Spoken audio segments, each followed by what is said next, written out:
All right, welcome. This is the inaugural Sensible Medicine pilot podcast episode. I'm joined by my friends and colleagues. I'm going to let them go around and introduce themselves. But first, I'm Dr. Vinay Prasad. I'm a professor here at UCSF. I'm a practicing hem-onc doc.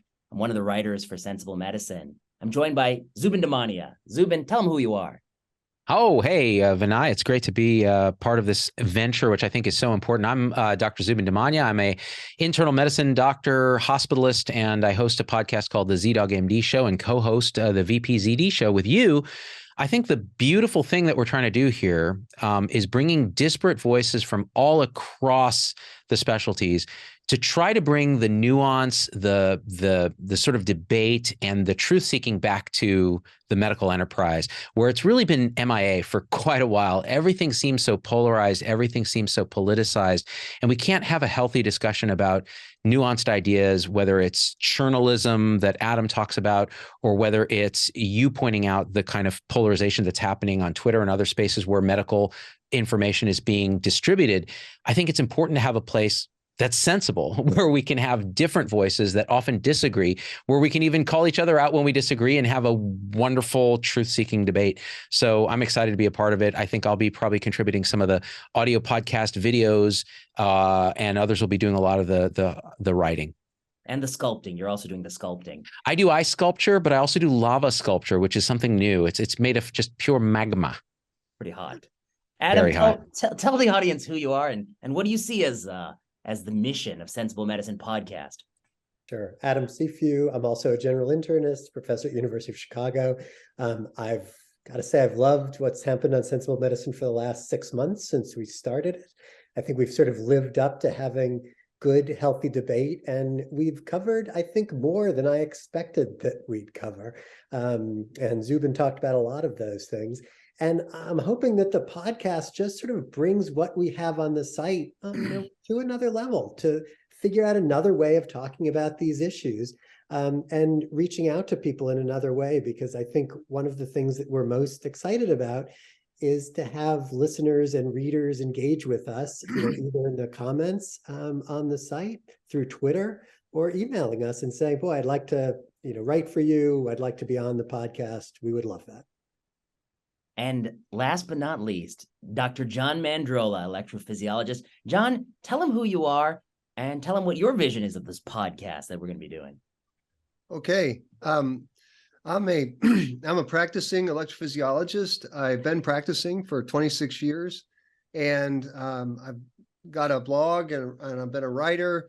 I have a podcast called This Week in Cardiology, where I review cardiology studies.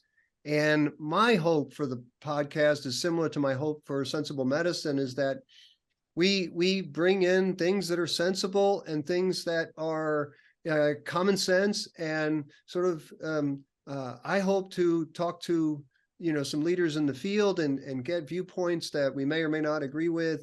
And of course, even though I've spent so much time learning to write, I now understand that most people don't read. So we have to move into audio, because that's the way people consume content. So I've got big hopes for it. And I think that's well said. And so I guess Sensible Medicine podcast, what's it going to be? Sometimes if there's a topical medical issue, like with colonoscopy, we're going to bring on John Mandrola, we're going to bring on Adam, we're going to bring on Zubin if he wants, we're going to bring on Marty perhaps, we're going to bring on somebody else. We're going to have a little debate about that topical medical issue. So that'll be one style of show. We'll also have Adam, who has these really well-crafted essays on the art of being a physician, and he's going to be reading some of those on the podcast feed. So you're also going to get that.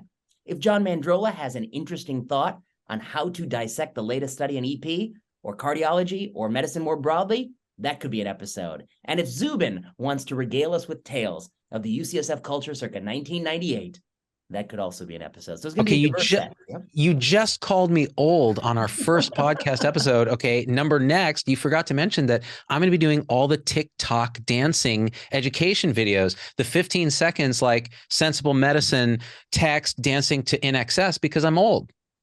So expect that. And you work for the Chinese National Party, so that's the yes, I do. The audience needs to know. How about that? How about that use of the action verb regale? I love that. How did you guys miss that? That's great. I used to pronounce it regale until I heard it said on Mr. Rogers' Neighborhood. Was it Mr. Rogers who taught you that? Oh, good. Yeah, he taught me so many things, Vinay. In fact, you know what? That's a great point. If we're talking about sensible medicine, you think about who was the most sensible person you remember from growing up. You think of Fred Rogers. Here was a guy who talked about understanding our emotions. That's what Adam talks about when he's talking about what his lived, felt experiences taking care of patients. And that's why Adam's essays are so beautiful. So far I've been a consumer of sensible medicine's stuff rather than a contributor, because I'm just in awe of the people who are writing, the people on this podcast. And I think it's so important that we talk also about our lived experience. So Fred Rogers was really good about that. He sat down, he said, it's okay to feel this way. Let's talk about it. Let's go to the land of make-believe, AKA, the American Medical Association or the New England Journal of Medicine, or wherever we are now, where we're starting to make believe that there's only one stance, right? He taught me about how to extract sugar from a sugar beet, which to this day has been useful knowledge. And the American Academy of Pediatrics taught me that semaglutide works well when you're 12 years old. So I'm also learning that this year as well, that you got to get a head start on bariatric sleeves, et cetera. But I think one of the points of sensible medicine is that it seems at times that many of these trusted organizations are not acting sensibly. And that to me reveals itself when you see, sort of a zealot push to take a 16-year-old who had 3 doses of COVID-19 vaccine and had COVID, and you got to push on that 16-year-old to get a booster. It seems to me that sometimes some of these guidelines around obesity might get into a place where we're not talking sense. But sensible medicine will be a place where we'll discuss this issue openly. Maybe people will be able to defend this idea of a GLP-1 agonist from the age of 12. Maybe not. Maybe you'd want a little long-term safety data. I don't know. Or maybe you want to know what the end goal is. Adam, any closing thoughts? I do not have any closing thoughts. Okay. Talked perfectly, explained everything I would have said. One closing thought, Vinay, Yes. is that I just gave a talk on social media down at Tulane. And one of my points was that one of the things about social media that you can't get from the sort of the institution from Jack or from JAMA or from New England is you can get these voices and you can get a different kind of content. And that's kind of the goal, is to get that kind of sort of different kind of content that you can get from journals or medical meetings and that kind of thing. So that's what I'm hoping for. It's been democratizing in that way that anybody who practices medicine has been able to have a voice. And that's been good and bad, if you ask me. It's been good and bad, if you ask me. Zubin, closing thoughts?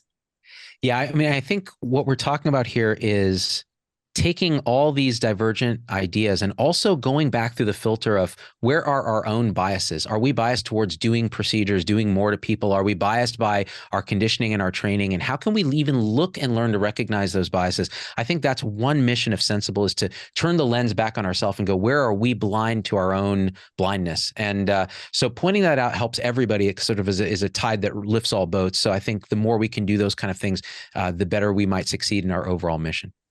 And if you have ideas about what we should be doing on this podcast, you can email us, tweet to us, write to any of us.